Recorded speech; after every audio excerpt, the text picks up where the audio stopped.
Assalamualaikum warahmatullahi wabarakatuh. Para pemirsa channel Hidayah Minang.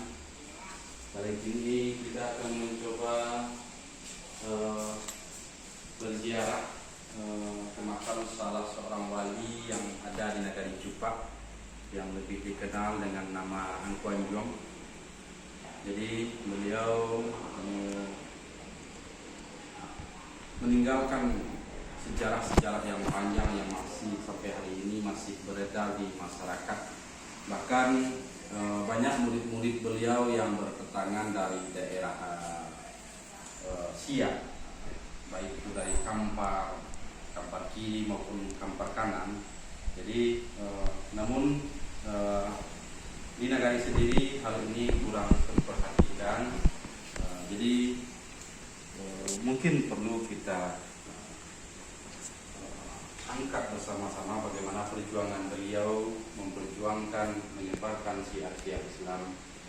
Jadi ziarah kubur ini diantaranya bertujuan untuk mengenang perjuangan para ulama, para wali-wali Allah yang seperti yang beliau lakukan. Jadi Angku Anjong ini salah satu dari ulama yang ada di negeri Cupak, dari beberapa ulama lain. Nanti kita akan mencoba menziarahi satu persatu.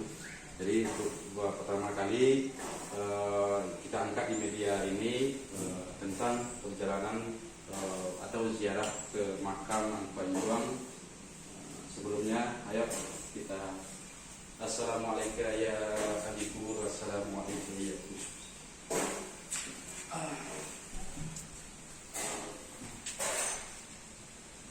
Jadi kita kirimkan Al-Fatihah untuk beliau, untuk Nabi. Al-Fatihatu ila hadratin Nabi Mustafa sallallahu alaihi wasallam. Sayyidillah lahu Al-Fatihah. Bismillah.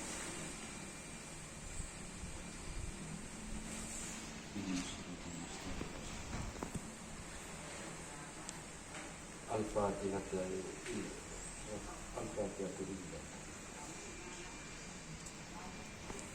Khususan awalnya aturan Sayyidillah Al-Fatihah. Bismillah.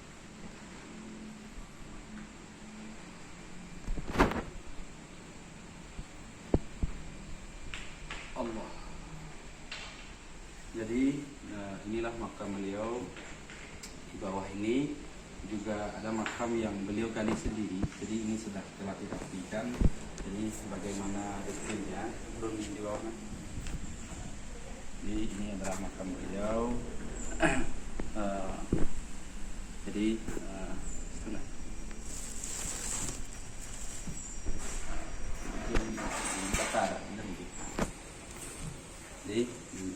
jadi kita lihat ini adalah peti peninggalan beliau, namun tidak terawat. Coba kita lihat apa masih ada isi-isinya. Di dalam masih ada cuman sampul-sampul kitab atau kulit-kulit kitab yang terbuat dari kulit sepertinya. Jadi ada beberapa buah kitab. Ini coba kita lihat satu persatu, ini kitab apa yang kita lihat, coba lihat sampulnya.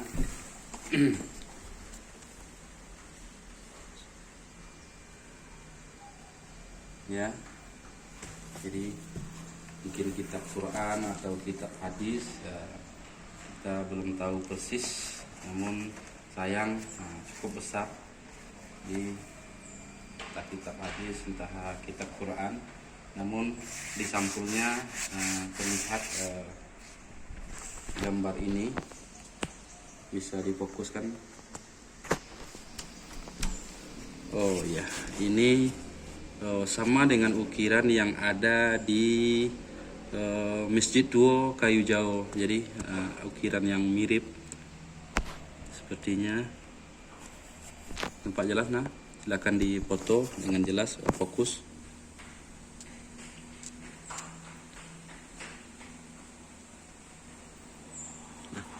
Kemudian ada ukirannya juga.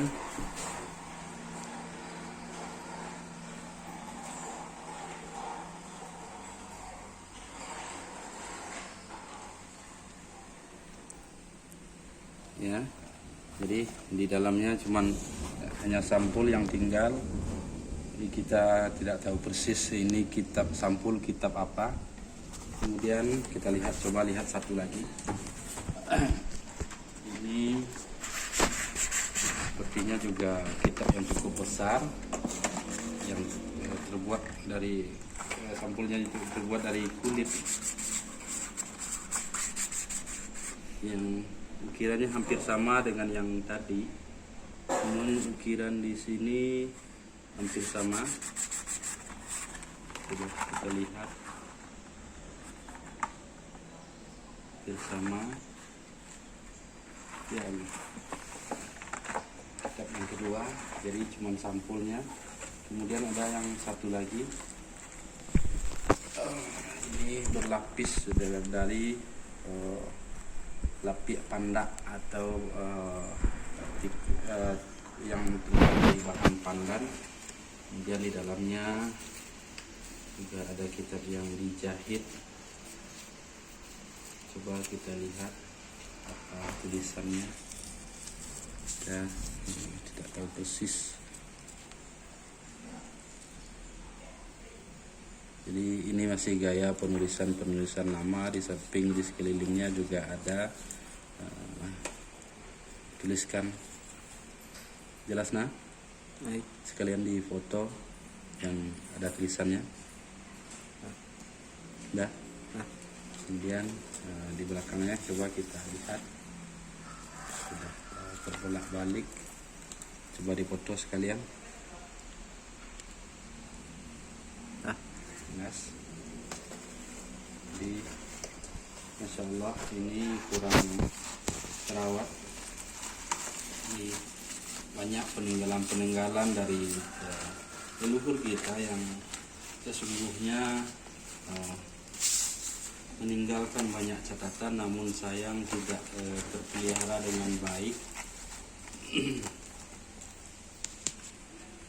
Jadi ini juga berukir seperti ukiran, tolong dipoto, fokus, Jalo Tasera.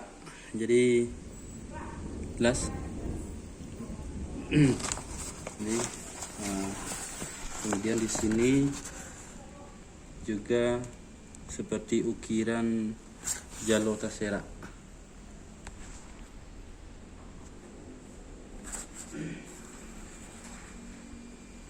Ya, banyak peninggalan yang tidak terawat dengan baik.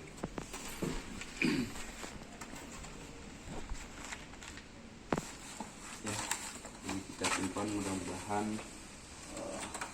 ini terawat dengan baik nantinya. Walaupun hanya sampulnya, tapi ini adalah jejak-jejak peninggalan dari perjuangan para ulama yang ada di negara Cupak, diantaranya yaitu beliau Engku Anjong.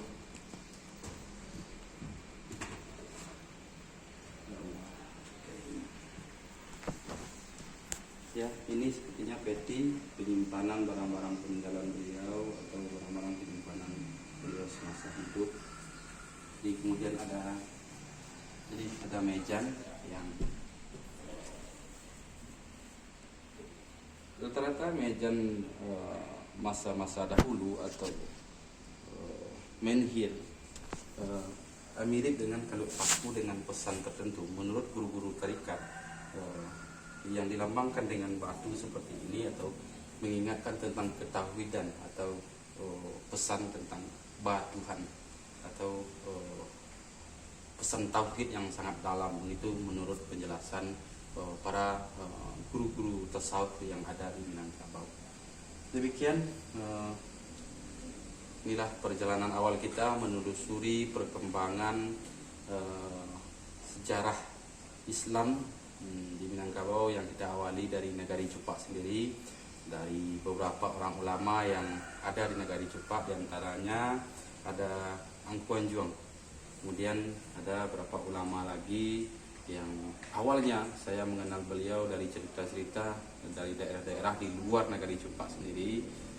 Kemudian saya mencoba menelusurinya.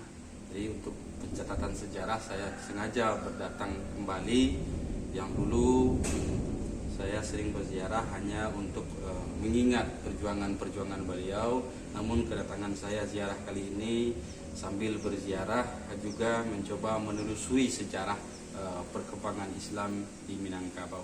Demikian, mudah-mudahan penelusuran kita sekilas ini bermanfaat. Assalamualaikum warahmatullahi wabarakatuh. Silakan di foto sekeliling. Ini adalah makam beliau.